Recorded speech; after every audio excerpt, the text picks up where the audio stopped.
Party ఒక unprofessional party అండి. అంటే ప్రొఫెషనాలిటీ లేదు దాంట్లో. అవునా? ప్రొఫెషనాలిటీ అనేటటువంటిది సుదీర్ఘ రాజకీయ అనుభవం ఉంది కాబట్టి తెలుగుదేశం పార్టీకి ఉంది.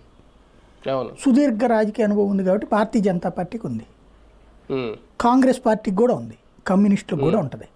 ఇదేంటంటే పిల్ల పార్టీ ఓ రకంగా. అంటే ప్రొఫెషనలిజం 5 ఏళ్ళు ఉండదు. ప్రతిపక్షంలో ఉన్నప్పుడే ఆ ప్రొఫెషనాలిటీ వచ్చేయాలి కదా సార్. ఎందుకు వస్తుంది డైరెక్ట్ గా అంటే నేను అనేది ఏంటంటే కార్యకర్తల యొక్క ఆలోచనలో ప్రొఫెషనలిజం.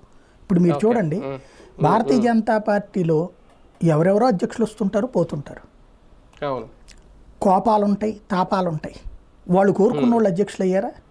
వాళ్ళు కోరుకున్నటువంటి వ్యక్తులు వాళ్ళ పై నాయకులు అయ్యారా? ఉమ్. 30-40 ఏళ్ళ నుంచి ఉన్నోళ్ళు ఉన్నారు కార్యకర్తలు నాకు తెలిసి. అవును. ఎవడో రోడ్డు మీదకి వచ్చి మాట్లాడేవాళ్ళు ఒకటి అర. ఉమ్. రెండవది పార్టీకి దూరం అవ్వరు. అవును. పార్టీతోనే పదవులు మమేకం వచ్చినా రాపోయినా ఉంటారు అలాగా ఉంటారు బాబు గారి అంతే. వెంట. ఉమ్. అదే ఇది బాబు గారు కాదు, బీజేపీ. సారీ నేనేది భారతీయ జనతా పార్టీ. అంటే టీడీపీలో కూడా ఆ టైప్ వాళ్ళు. అది ఒకటి ఇప్పుడు బాబు ఫస్ట్. రాజేంద్ర నేను అనేది ప్రసాద్ జాతీయ స్థాయి. అట్లాగే అవునవును. కమ్యూనిస్టులకి చూడండి, ఉమ్. ఎన్నేళ్ళు వాళ్ళకి అసలు పదవులు ఎప్పుడు వచ్చినాయి పాపం. ఎప్పుడో స్థానిక ఎన్నికల్లో రావడం తప్పించి ఉమ్.